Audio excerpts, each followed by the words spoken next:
Olá, uma ótima noite para você que acompanha a nossa programação. Seja muito bem-vindo a mais uma edição do Vejam Só, aquele que, sem dúvida nenhuma, é o melhor debate teológico da televisão brasileira. Sempre um privilégio, uma alegria poder dividir esse momento com você, que curte o programa, que interage com o programa, que acompanha as nossas temáticas, que entende a importância, na verdade, de se aprofundar no conhecimento teológico, nas escrituras sagradas. E a nossa intenção, nosso objetivo aqui é abrir um espaço, um fórum, para que nós possamos discutir, debater e, obviamente, aprender sobre aquilo que a Bíblia tem para nos ensinar. Já vou aqui na sequência apresentar os convidados de hoje para a gente poder conversar sobre um tema muito sensível, delicado e que ganha muito espaço, né, no nosso meio, na nossa sociedade atualmente. Fica ligadinho aí para a gente poder conversar. Antes, só vou deixar aqui para você meu perfil lá no Instagram. Se quiser chegar por lá também, vai ser um privilégio poder dividir esse espaço contigo. Zeca_Pereira. Pode mandar lá sua mensagem, repercutindo os assuntos que nós tratamos aqui e outros temas também, sugestão de assuntos para a gente debater, de convidados. É um espaço lá democrático para a gente poder conversar, tá bom? Fico sempre muito feliz com o feedback, com o retorno, com as mensagens que eu recebo da nossa audiência, tá bom? Deixa eu apresentar então aqui os nossos convidados para a gente poder começar a nossa conversa. E é com muita alegria que nós recebemos hoje aqui nos nossos estúdios o evangelista Fábio Rodrigues. Ele que é teólogo e psicanalista. Graça e paz, meu irmão, seja muito bem-vindo, uma ótima noite, uma alegria conhecê-lo e recebê-lo aqui no programa. Como é que vai? Muito bem, agradeço pela oportunidade de estar aqui falando de um tema complexo, delicado, mas nós estamos aqui para abordar essa informação, trazer conhecimento para o público e desmistificar o suicídio e trazer oportunização de vida e restauração, tanto para as famílias e tanto para essa pessoa que está passando por esse período ou dificuldade. Sim, sem dúvida. Bom, antes da gente entrar realmente no assunto e aprender um pouquinho mais, vou pedir só para o irmão passar as informações da igreja que congrega, por favor. Nossa igreja chama Rologos, fica ali na Atílio Piffer, número 76, e nós temos também um programa do podcast chamado Cristosofando, onde também tem outras informações que nós levamos debates, entrevistas e etc. Vou junto com o O nosso pastor Emerson Cicarelli, um beijo para ele. que também temos a oportunidade de recebê-lo aqui em várias Justamente. oportunidades também. Obrigado, viu, Nada. evangelista, pelo carinho. Só para reforçar, para quem nos assiste também, de repente quiser conhecer um pouquinho melhor do seu trabalho, entrar em contato, o irmão também é psicanalista. Isso, Como é que pode psicanalista, fazer? teólogo, só trazer meu Instagram, mais informações, está lá fabio.azaf.rodrigues. Ali você vai me encontrar. Boa. Inclusive, o Instagram já apareceu e nós vamos deixar salvo no perfil oficial do programa Vejam Só, para você poder acessar por lá também, se tiver interesse, pegar outras informações. De novo, obrigado, viu, meu irmão, pelo carinho. E nós temos também o privilégio de receber nessa noite a psicóloga Jussara Lira, que é também parceira do Vejam Só, sempre gentilmente atende os nossos convites, nos ajuda aqui na caminhada. Estava um tempinho ausente, mas é uma alegria revê-la, minha irmã. Graça e paz, ótima noite, seja bem-vinda. Graça e paz, Zeca. É sempre uma honra poder retornar ao Vejam Só e sempre com temas bem relevantes, né, para a nossa vida cristã. Sim. Né? É um prazer, evangelista, estar com o senhor aqui, também psicanalista, né? Tenho certeza que vai ser um tempo de muita instrução para a igreja, né? Que seja um tempo, pelo tema, a gente já sabe que é algo muito atual. Sim. E necessário a igreja se preparar com ferramentas para lidar com o adoecimento emocional das pessoas que também estão dentro da igreja. Né? Muito bom estar aqui, viu, Zeca? Sim. É uma honra. A alegria é nossa, minha irmã, de recebê-la aqui, de poder aprender contigo. O tema é super oportuno porque a gente começa a perceber, e não deveria ser diferente, que os nossos irmãos em Cristo também são atingidos por essas mazelas. Durante um tempo, infelizmente, a gente achou que era todo mundo blindado quanto a isso, né? Então, eu acho que é mais do que oportuno a gente conversar e pensar, refletir um pouquinho sobre o assunto. Bom, mas antes da gente entrar na questão, vou pedir só para a irmã passar as referências da igreja também, que a irmã congrega, por favor. Nós estamos ali no Itaim Paulista, a Assembleia de Deus Casa Firme, fica em frente ao 50DP, na Tiburcio de Souza 999. Eu e meu esposo fazemos parte dos pastores, juntamente com o pastor Moisés, a pastora Bianca, somos pastores auxiliares lá também. Amém. E para você que também nos acompanha, quiser conhecer um pouquinho melhor o trabalho da doutora Jussara na área da psicologia, se de repente precisa, quer saber ou ter outras informações, como é que o nosso telespectador faz? Julira_psico é o Instagram. E lá você encontra todas as informações. Sim. O contato já apareceu. Nós vamos deixar salvo lá no nosso perfil oficial do Instagram para você que tiver interesse poder acessar, tá bom? Vamos colocar na tela então o nosso tema. A nossa pergunta, até por histórico do programa, é uma pergunta polêmica. O que a gente quer saber é: um cristão verdadeiro pode cometer o suicídio? Nós já, obviamente, falamos sobre o tema. A gente retorna a esse assunto porque, novamente, um episódio relacionado a isso aconteceu, ganhou notoriedade, de um pastor que tirou a sua vida. Nós vamos poder comentar um pouquinho mais durante o programa. Mas essa é a pergunta-tema e, obviamente, nós vamos passear em alguns subtemas relacionados ao assunto. Mas, bom, eu quero começar ouvindo a resposta de vocês à nossa pergunta-tema, tá? Depois, nós vamos embasando isso, justificando, mas de forma introdutória. Evangelista Fábio, pode um cristão verdadeiro cometer o suicídio? Bom, eu quero tratar sobre a ser-humanidade social da pessoa, né? Antes de etiquetar a pessoa como cristão, eu tenho que entender ela como ser humano, dentro do seu ambiente social e da sua parte emocional. Ninguém nasce querendo se matar ou algo desse tipo. Mas falando do ponto cristão, nós temos que acreditar que ela não quer cometer esse suicídio. Então, ao meu ver, dentro das Escrituras, a pessoa, se ela comete isso porque existe algo por trás que precisa ser analisado. Então, ao meu ver, dentro da Bíblia e até mesmo dentro do contexto reformado que eu vim também, pode acontecer, mas, ao meu ver, no ponto de vista, não deve. Tá. Bom, e aí, doutora Jussara, como é que a irmã responde a nossa pergunta-tema, né? Qual que é o caminho que a irmã vai trilhar? Por favor. O caminho que eu trilho, Zeca, é a gente entender que a importância que nós, como seres humanos, sempre lutamos pela sobrevivência. Nós temos resistências inconscientemente que nos leva a ter uma sobrevivência humana. Isso é o que nos conduz no nosso dia a dia, né? Seja diante de uma questão de um assalto, seja ao amanhecer, quando nós acordamos, né? Então, assim, quando se fala do suicídio em si, que é ceifar com essa questão da sobrevivência da vida, nós precisamos entrar num contexto de um adoecimento psicoemocional. Então, o que está levando ao flagelo da minha condição de sobrevivência, que flagela a minha construção da minha vida para me poder querer ceifá-la. Né? Então, a gente precisa ter um entendimento que isso pode vir de um adoecimento psicoemocional e não perder a vida em si. Né? Eu acho que no decorrer do tema aí, nós vamos trabalhar a questão do suicídio cientificamente. Ela traz os 3D, né? Que é o desespero, o desamparo e a desesperança. Então, dentro desses temas, que são temas que acabam trazendo um adoecimento psicoemocional, quando a gente fala da nossa saúde espiritual é importante, saúde física também, mas a saúde mental hoje, nós como cristãos precisamos também estar atento a essa condição, desconectar um pouquinho do espiritual e entender que dentro do nosso ser humano existe a condição de saúde mental também.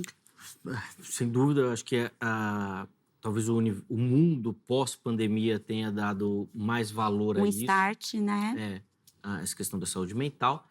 Mas é claro que a gente precisa evoluir muito nisso, né? Não só no conhecimento, mas também nas oportunidades de poder falar e pensar sobre. E eu espero que o programa possa contribuir nesse sentido. Antes da gente continuar aqui a conversa, deixa eu só abrir a oportunidade para você que nos assiste participar também. respondendo a nossa enquete. Então, você acessa o nosso perfil do Instagram. Você viu, eu já falei aqui que nós vamos deixar os contatos dos nossos convidados por lá. Você lá consegue saber qual tema será abordado no dia, além de participar das enquetes. Então, toda a interação com o Vejam Só, você faz lá no nosso perfil do Instagram, o @programa Vejam Só. Vamos colocar na tela aí a pergunta que a produção preparou para você responder. E aí, na sequência, a gente continua aqui a nossa conversa. Vamos lá? Ó, a pergunta da enquete é a seguinte. Quem encerra, quem termina, quem dá cabo à própria vida, ainda pode encontrar misericórdia em Deus? Ou seja, a gente faz uma pergunta mais na linha teológica, tá? Se aquele que cometeu o suicídio, trocando em miúdos, perderá ou não a sua salvação? Vamos ver as opções? Primeira delas, sim, Deus conhece a dor de cada coração. Segunda opção, não, é um pecado sem retorno. E terceira opção, o juízo pertence somente ao Senhor, ou seja, a gente não consegue encontrar resposta nem biblicamente para essa questão, tá certo? Então vai lá, vote, escolha uma das opções. No final do programa nós vamos colocar o resultado da enquete também para a gente poder ver a sua opinião, tá certo? Vamos voltar aqui então à nossa conversa. Evangelista, eu quero iniciar, até para embasar o nosso assunto, em cima dessa temática que eu falei aqui, de um crescimento, da importância da reflexão. Vou começar por aí. Tá. Eu não sei se a nossa sociedade melhorou com relação ao cuidado da saúde mental. Mas, bom, nós estamos falando mais sobre. Sim. Isso é importante? Como é que o irmão enxerga isso? Tem jogado mais luz no assunto? A gente está muito longe ainda de ter de verdade conhecimento sobre. Por favor. Bom, em setembro foi o dia da comemoração e até mesmo Da consciência, do suicídio, né? E isso foi provocado até mesmo por uma pessoa que se suicidou e ela fez pintou o carro amarelo, uma coisa assim. E aí um dos amigos, em cima disso, fez a consciência contra o suicídio, né? Porém, eu vou trabalhar assim de uma forma pastoral nesse dia. A gente trabalha nos bastidores com o lixo humano. Como assim, Fábio, com o lixo humano? A Edith Schaefer, ela disse que nós somos como um tapete, ou seja, é um tapete muito bonito, que muitas vezes, no nosso dia, somos pisados, mas por trás do tapete existe os nós. E é nessa premissa que eu quero trabalhar. Existem muitos nós dentro de nós, que dentro do lixo humano é onde nós trabalhamos a identidade das pessoas. Dentro dos Salmos, a gente vê as lamentações. Dentro do Antigo Testamento, a gente vê alguns suicídios que foram provocados, e até mesmo no Novo Testamento. Porém, Paulo, eu gosto muito quando ele estava ali no barco, ele diz, alto lar, ninguém vai morrer. Então, nós, como psicanalistas, psicólogos e pastores, dentro do aconselhamento bíblico, o nosso dever, não existe uma receita, mas o nosso dever é trazer luz para essas pessoas. Então, dentro da primícia, aonde Edith disse, de forma bem, como eu posso dizer, de uma forma bem proeminente nos nossos dias, que dentro da estatística, as crianças e até mesmo os jovens de 2011 até hoje, está crescendo o suicídio e não é falado. Então, ao meu ver, é necessário ser falado, é necessário trazer congressos, é necessário trazer até mesmo simpósio para que a igreja possa entender o que é suicídio. Aí eu vou entrar, acho que, numa polêmica que alguns dizem, não, alguns dizem, perde salvação, outros dizem, não perde salvação. Não, eu não quero trabalhar sobre esse julgamento onde é divino, porém, eu preciso trabalhar sobre essa vítima e sobre a família, o que é provocado suicídio. Perfeito. Acho que nós vamos ter mais oportunidade de falar sobre essa questão teológica, eclesiástica, que eu também acho importante, e quero também reservar tempo para a gente falar de questões mais práticas do cuidado. Mas eu também queria te ouvir, doutora, ainda nesse início, sobre a sua visão da sociedade, como isso tem crescido ou não na nossa sociedade. Digo assim, não só dos casos de suicídio, mas da preocupação com o cuidado. E dentro da igreja também, como é que a irmã, já citou aqui, pastora, então acompanha ali uma comunidade, tem experiência dentro do meio eclesiástico. Como é que a igreja também tem lidado com isso? Tem dado importância, tem se voltado, tem deixado de lado? Como é que a experiência aponta isso para a irmã, por favor? Vou começar com a primeira, que é a Tá bom. sociedade, né? Vamos pensar que, assim, o Setembro Amarelo, ele vem como um mês de conscientização, mas a gente sabe também como o cuidado de saúde mental, ele acaba sendo gatilho Uhum. para aqueles que já estão adoecidos. Então, a gente tem, sim, um número de quadro que muitas das vezes acaba sendo exacerbado, porque a pessoa, inconscientemente ou dentro daquele adoecimento dela, ela já traz uma decisão para a prática do suicídio, falando no geral da sociedade. Já tive, paralelamente, no meu outro trabalho, manifestado uma palestra para 400 pessoas numa quinta-feira e no sábado está atendendo uma pessoa que tinha uma família porque uma das pessoas tinha cometido. Então a gente sabe que às vezes acaba sendo algo que impulsiona. Por isso que é necessário ter profissionais capacitados para poder falar, né? Eu sempre costumo dizer, um adoecimento psíquico, ele não sai num exame clínico. Então, nós precisamos ter muito cuidado quando vai se falar sobre a questão do suicídio dentro da questão do adoecimento psicoemocional. Precisamos, sim, ter uma certa cautela, até mesmo dentro das igrejas. E já respondendo à tua questão, Zeca, esse ano, graças a Deus, eu tive muitas oportunidades de estar em muitas igrejas, Amém, que bênção. inclusive com líderes, né? Grupos de líderes, pessoas que trabalham cuidando de outras pessoas, né?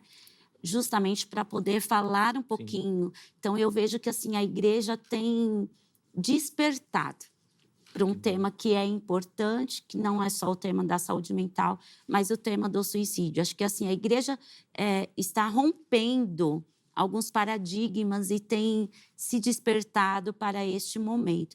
E isso tem sido muito válido, não só para nós como cristãos, mas também para a questão de cuidado com o ser humano, né? Como o pastor colocou aí, a questão de como a sociedade está, de como o ser humano está, né? Eu sempre trago como a igreja o pronto-socorro. Então, nós recebemos pessoas adoecidas, não só fisicamente, não espiritualmente, mas também a igreja hoje se desperta para o adoecimento emocional. Eu acho que isso tem sido muito gratificante, não só para nós profissionais de psicologia, que conseguimos trabalhar dentro de um contexto, né? Eu lembro quando eu estava em formação ainda, eu fui muito criticada por um pastor muito amigo nosso. Falei, mas você vai usar essa psicologia aonde, né? Olha que mentalidade, né? Muitas das vezes ali, de não ter uma consciência de um cuidado do ser humano como um todo. Porque se uma pessoa chega na igreja, às vezes, ela não chega só doente por conta de uma enfermidade. Existe uma doença também emocional. E existem as histórias que ela traz. Porque a gente, quando pensa na questão do sofrimento psíquico, Zeca, eu não posso pensar só dentro de uma questão situacional. Existem genéticas que a pessoa já traz. Então, precisa ter um pouco do conhecimento também para entender esse ser humano como um todo. Sim. Eu acho que fica claro, assim, evidente, principalmente na fala dos nossos convidados, que nós estamos falando de um assunto super complexo, né? Durante muito tempo a gente simplesmente colocava o carimbo, mas tem muita coisa em volta desse carimbo até que aquela atitude chegue, aconteça e tudo mais.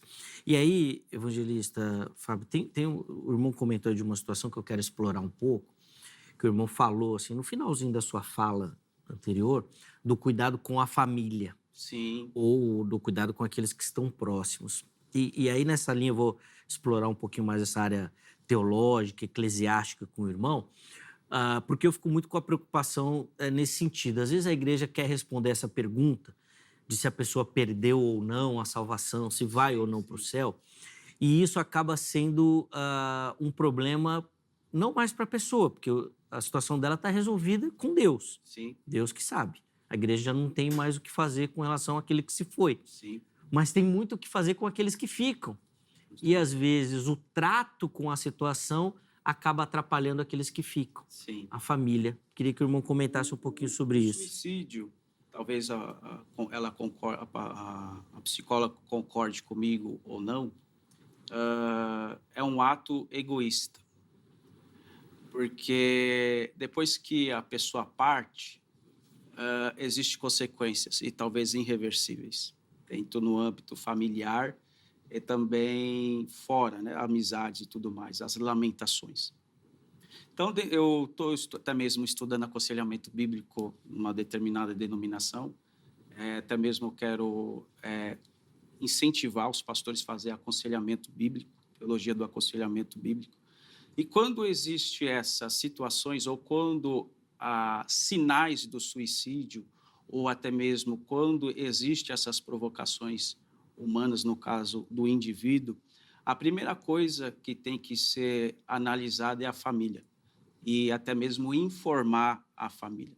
Nós não podemos colocar numa caixinha e até mesmo esconder o caso. Nós precisamos mostrar para a família que existe um desafio, não digo um problema, um desafio que precisa ser analisado de forma metódica, de forma consciente e até mesmo supostamente perder aquela família, perder aquele indivíduo. Então, a família tem que ser também o alvo, porque ela vai ser atingida por essa miséria, por essa situação desconfortável, porque o dono da vida é Deus, mas por causa do pecado e por causa das situações que aquela pessoa viveu, ela se suicidou. Porém, a família é necessário ser chamada. Não, totalmente amparada, porque, bom, eu vou reforçar isso aqui no programa. Eu não sou líder de nenhuma igreja, certo? Então, assim, eu não tenho essas, vou colocar entre aspas, obrigações de cuidar. Eu estou falando aqui de uma reflexão, de uma ideia. O que eu penso? Que, num caso desse, o primeiro passo é reconhecer que nós perdemos uma batalha. Quando alguém se suicida, a família, a igreja que ela congrega, perdeu uma batalha. É claro isso. Mas eu acho que precisa ter um entendimento também que não perdeu a guerra. E tem a família toda que ficou ali que vai precisar de mais de um suporte. Eu falei aqui de um suporte eclesiástico, né, espiritual, mas quero também ouvir as suas reflexões, doutora Juscelio, sobre a questão do acompanhamento mental, da saúde mental dessa família que fica, porque a dor assim, ó, eu nunca passei dentro da minha casa por uma situação dessa. Mas já tive experiências na igreja, com vizinhos, muito próximo, assim, dessa situação. É devastador, é devastador. Queria ouvir as suas reflexões nesse sentido, assim, né, da família, da importância de focar agora nessa guerra ou nessas batalhas que virão, já que uma, infelizmente, a gente não conseguiu vencer. Eu lembro que em um dos livros que eu li do C.S. Lewis, ele fala que é como se convivesse com um membro do corpo amputado, né? Ele traz muito essa reflexão. Zeca, a igreja não precisa esperar acontecer o suicídio para poder cuidar de uma família. Uma pessoa com depressão, essa família precisa ser assistida. Doutora, eu não queria te cortar, mas eu quero aproveitar o gancho que a senhora deu. Eu fico me perguntando, de verdade, eu vou colocar assim, eu não sei se vai ser meio chulo o que eu vou falar, assim, para quem sofre com isso. É fácil de identificar? Sabe por que eu me pergunto? Porque, assim, a maioria das histórias que eu tenho acesso são de pessoas que estavam vivendo a vida assim normalmente. Nós citamos aqui no início, né, o caso de um pastor, de novo, recentemente, que tirou a sua vida. Nesses casos, por exemplo, de líderes, a pessoa estava pregando, às vezes pregou no domingo, na terça-feira cometeu esse ato assim de extrema loucura, vamos dizer assim, né? E às vezes em casa, as famílias observando os parentes próximos que estavam indo trabalhar, que estavam indo estudar, que foram na escola no dia.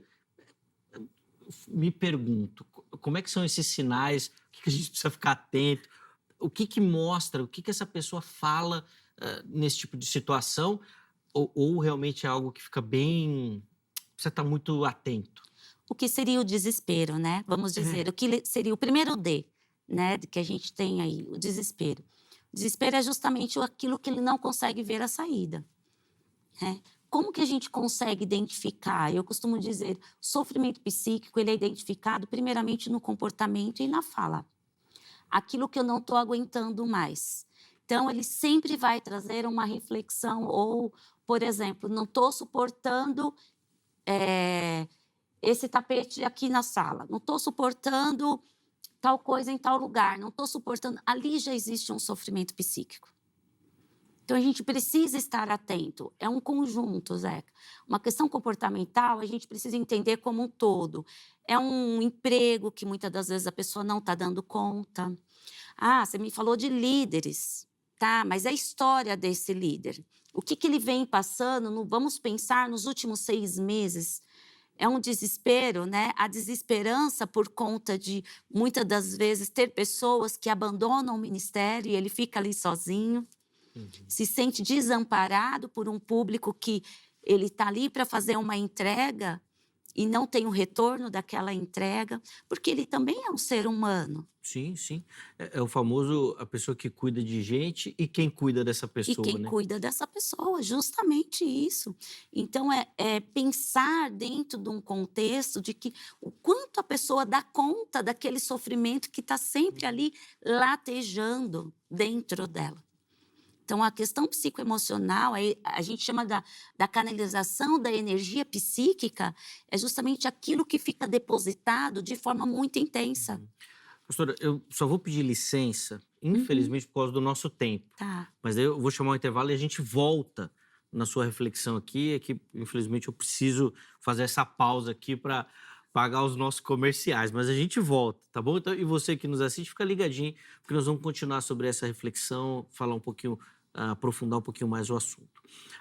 Antes do intervalo, eu vou deixar aqui o telefone da Agrade, Academia Teológica da Graça de Deus, para você que quer estudar teologia, que quer se aprofundar no conhecimento das Escrituras Sagradas. O Vejam Só indica para você a Agrade. Código 11 3115 0819. 11 3115 0819. Além disso, redes sociais da HIT aqui, para você conhecer a emissora, a programação, nossos conteúdos, os programas que tem por aqui.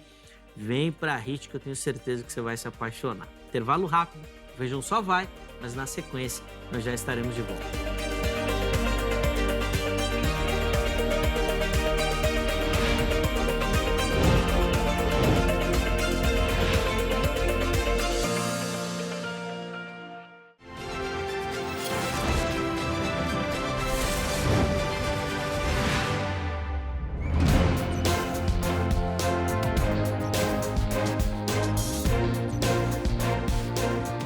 Muito bom, já estamos de volta com o Vejam Só, intervalo rapidinho aí na nossa conversa. Hoje falando sobre essa temática do suicídio e a nossa proposta aqui não é nem tanto teológica responder se a pessoa perde ou não a salvação, nós estamos querendo entender e lançar a luz um pouquinho mais sobre essa dinâmica.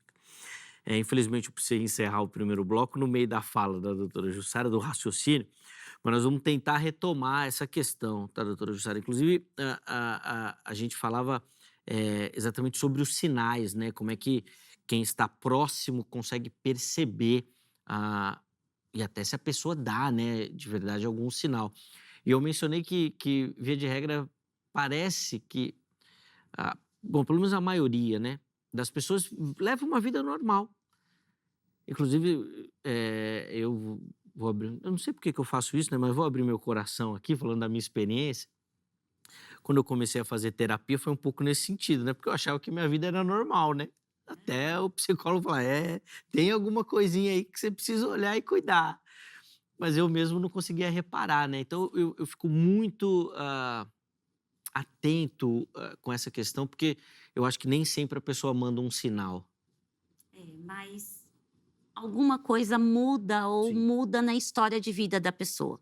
Ou muda na rotina, a perda de um trabalho, ou já indo para um outro trabalho, que muitas das vezes tem a fase da adaptação, esse novo inesperado. Então, nós temos hoje um índice muito alto dos nossos jovens, né, já na adolescência, cometendo suicídio, né? Eu brinco com as famílias, eu falo que antigamente o castigo para os jovens ou para a criança era ir para o quarto.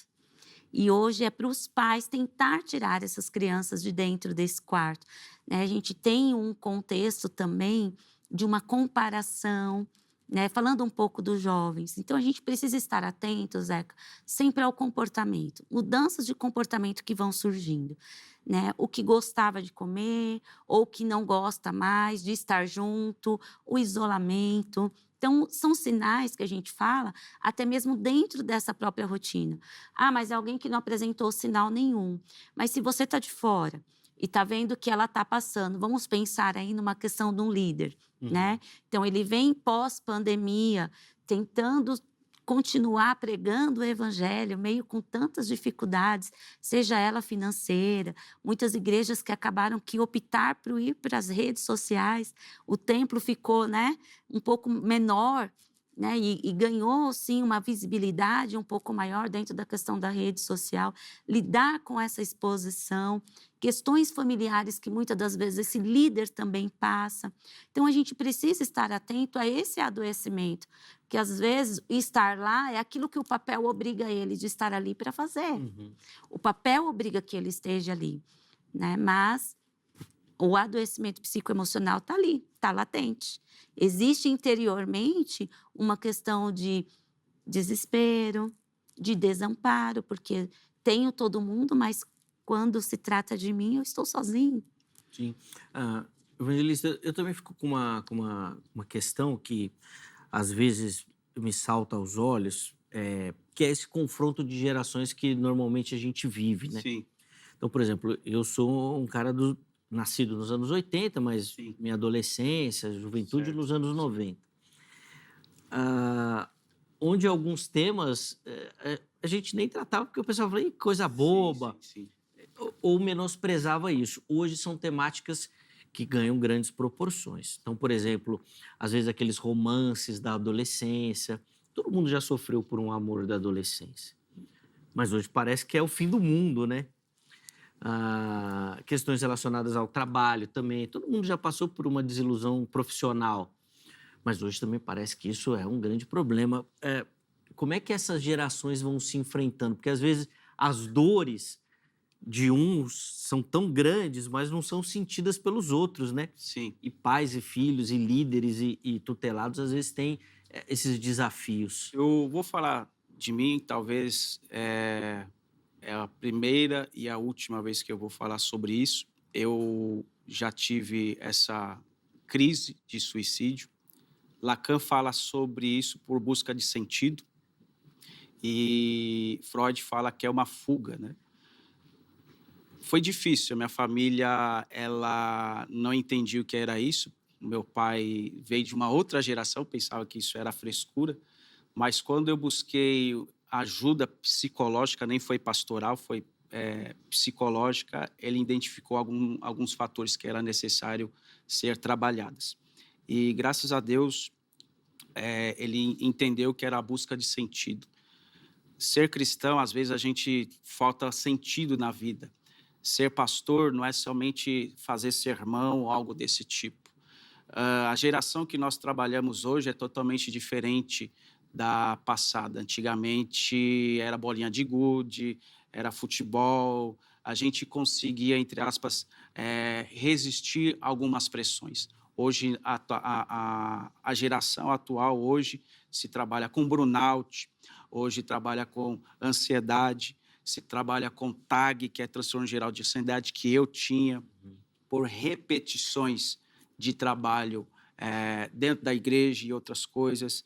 Então, não é frescura, não é mimimi, não é uma geração fraca, mas é uma geração que está hoje automatizada com a indústria da tecnologia que aflige. Eu vou trazer eu tenho um sermão, né, em Mateus capítulo 24, que aonde está o cadáver, está o abutre. A palavra ali, cadáver, é pitoma, que quer dizer cadáver.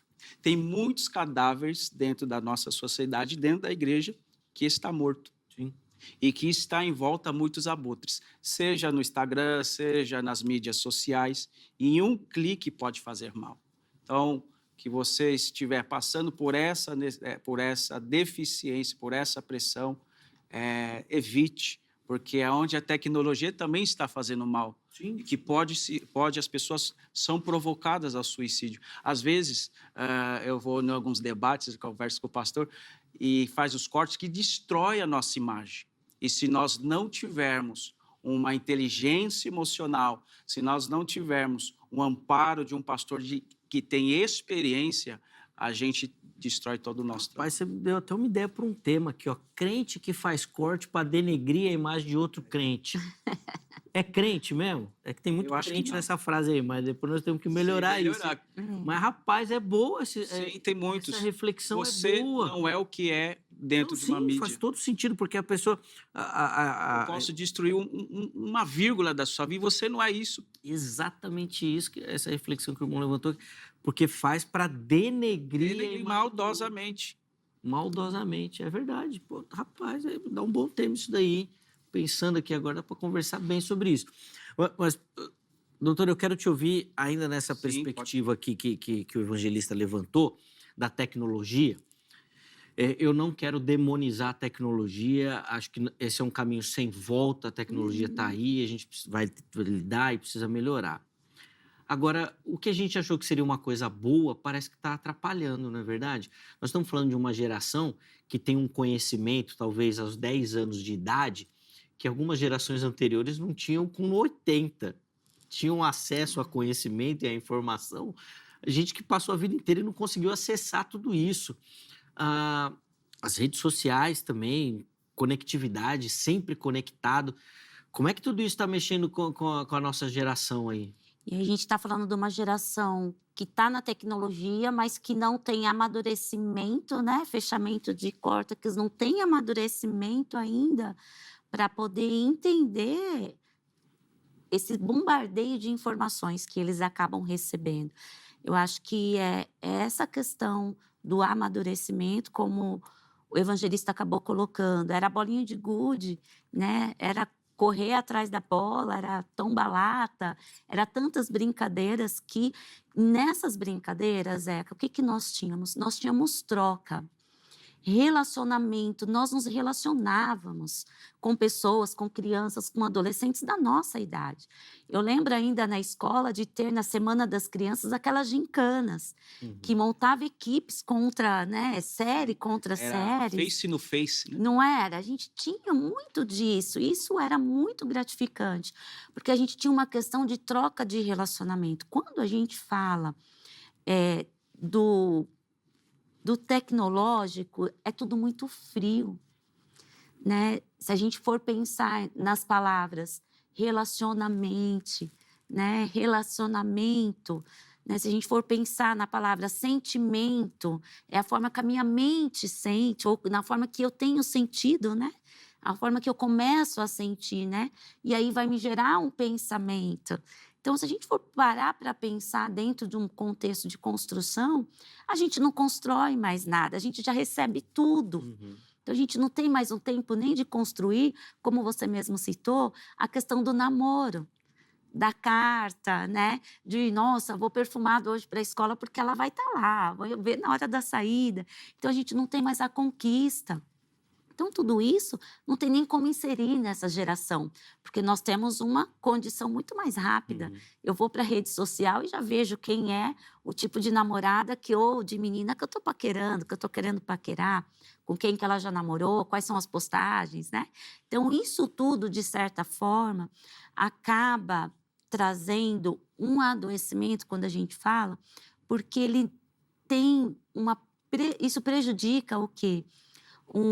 Uma construção, quando a gente fala dentro de uma questão da pessoa ter o contato. Então, se eu não tenho o contato, se eu tenho uma pessoa que fica só na rede social e ela não verbaliza comigo, oi, tudo bem, tudo bem. E isso a gente vê dentro das famílias, dentro de casa, Zeca. Muitas das vezes estão dentro do mesmo ambiente que é a casa, mas não estão presentes um para com o outro. Então, quando a gente fala das mudanças de comportamento que tem como começar a observar sinais, os sinais surgem. Surge na igreja, quando às vezes não quer estar ali com os jovens, quando o líder vai chamar atenção, porque chamar atenção, que eu falo assim, num termos de preocupação, por que você não está participando tanto? Né? Não estou te vendo nos cultos, não estou te vendo nos grupos de estudo, estou sentindo a sua falta. Então, isso são mudanças de comportamento, não só pela vida cristã, mas também num contexto no geral. Às vezes a gente recebe um jovem em casa que ele tem sérios problemas dentro de casa, mas ele está dentro da igreja, mesmo com todos os problemas. E aí, por isso que eu falo, a igreja precisa se materializar em ferramentas para poder saber lidar com esse adoecimento. A igreja é o pronto-socorro. Então, nós precisamos entender e saber que existe uma condição que está ali buscando, um jovem está buscando um fortalecimento da fé, né? Que ele crê, que ele acredita, que o Senhor pode chegar e alcançar a casa dele, mas pode existir também um adoecimento que já vem de dentro de casa. Sim. De uma mãe depressiva, de um pai depressivo, de uma mãe que muitas das vezes já tentou o suicídio, né? Então, é um adoecimento, é uma pessoa que a gente pode dizer que existe um potencial. Sim, né? A gente precisa estar atento a isso. Eu costumo dizer que antigamente a igreja, quando não se tinha um cuidado com a saúde mental, era tudo sai em nome de Jesus, né? Sim. Então, era demônio, a gente espiritualizava tudo, muitas coisas. Hoje a gente precisa estar muito mais atento, porque esquizofrenia a pessoa ela pode desenvolver, principalmente se ela tem uma genética. Sim. Meus irmãos, infelizmente nosso tempo vai acabando aqui, finalizando, passa muito rápido, mas eu quero reservar esse espaço aqui para que cada um tenha ainda um tempinho para fazer as considerações finais e eu acho que o tema é muito prático, né? Se possível, oferecer uma aplicação para quem nos assiste, para as pessoas, para as famílias que nos acompanham. Então, o evangelista Fábio vai começar, 3 minutinhos aqui, tá bom, Fábio? Considerações finais e uma aplicação aí para o nosso telespectador. Nós precisamos entender que dentro da sociologia, Balmer diz que nós estamos numa geração líquida, o amor líquido, superficial, mas que a igreja possa entender que existe os reformadores, existem pessoas que trabalham a favor da saúde mental e também físico e espiritual. Que você possa entender que nós que estamos aqui fomos chamados para avivar o seu coração e até mesmo aconselhar. Que você busque uma ajuda, que você busque orientação e não se isole. Se você tiver esses gatilhos, tiver esses sintomas, busque ajuda, busque o seu pastor e não esconda, ok? Um beijo para você e um abraço. Acho que o principal é isso, né? Não esconder aquilo que... O sentimento. Exatamente, que sente, né? Poder falar, expressar. Exatamente. E quem escuta, poder ter empatia com aquilo que a pessoa está falando, né? Porque às vezes a gente escuta e quer menosprezar, né? Quer invalidar. Então, toda essa construção é importante. Evangelista, obrigado, viu, pelo carinho. Obrigado. Privilégio conhecê-lo, recebê-lo aqui. Os contatos do nosso irmão ficam à sua disposição no nosso perfil oficial do Instagram, no @programa Vejam Só, tá bom? Jussara, também vou deixar aí 3 minutinhos aí para o irmão fazer as suas considerações finais e uma aplicação para o nosso telespectador, por favor. A aplicação é escutativa, né? A escutativa, ela é o que funciona para a gente estar disposto. O que seria escutativo? É você estar disposto a ouvir o sofrimento da pessoa. Como um profissional de saúde mental, a gente desenvolve isso no decorrer da nossa carreira. E como líder também, ele precisa desenvolver. O sofrimento psíquico, ele fica muito latente quando a pessoa está sempre verbalizando a mesma coisa. As mudanças comportamentais, ela precisa ser observadas, seja dentro da rotina, seja dentro de uma questão pessoal, profissional, até mesmo dentro das perdas inesperadas que a pessoa sofre ou ela passa. Nós precisamos estar atentos. Às vezes a pessoa perde algo ou passa por um momento, né? A gente sempre costuma dizer, os 6 meses é o tempo crucial para a gente poder entender se ela vai dar conta ou se ela vai entrar dentro de um sofrimento constante diante de uma situação que fragiliza a saúde emocional dela. Como líder, nós precisamos fortalecer, né? Acho que a igreja, tenho certeza, que a igreja, quando ela prega a palavra, ela vai sempre pregar a esperança, né? Cristo é a esperança, né? Jesus disse que ele veio para nos trazer vida e vida em abundância. Então, é dentro desse contexto que nós precisamos sempre fortalecer e jamais aniquilar ou desprezar um sofrimento psíquico, porque ele existe e existe, como o evangelista falou, profissionais excelentes aí à disposição para poder ajudar a pessoa a passar por aquele tempo e entender que é situacional, não é para sempre. Ótimo, doutora Jussara Lira, psicóloga. Os contatos da nossa irmã também à sua disposição no perfil oficial do Instagram do Vejam Só. Obrigado, viu, minha irmã, pelo carinho. Foi um privilégio aprender contigo e tenho certeza que quem nos assistiu também pôde crescer um pouquinho no conhecimento. Eu que agradeço, Zeca. Muito obrigada mais uma vez compartilhar aí com vocês. Obrigada, evangelista, pelo tempo também. Muito obrigada. Muito bom. Ó, nós vamos encerrar o programa de hoje, não sem antes colocar no ar aí o resultado da nossa enquete, tá? Então vamos colocar na tela aí, por favor, como é que ficou e como é que você respondeu. A gente perguntou, né? Quem tira, encerra a própria vida, ainda pode encontrar misericórdia em Deus? Vamos lá. Primeira opção, sim, Deus conhece a dor de cada coração, 21%. Não, é um pecado sem retorno, 24%.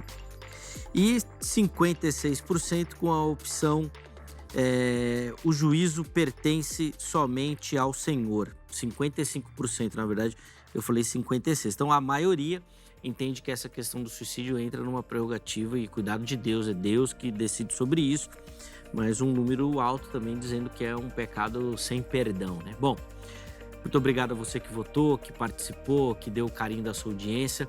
A gente precisa encerrar a edição de hoje, mas amanhã, se Deus permitir, nós estaremos de volta com mais um Vejam Só. Forte abraço e até a próxima.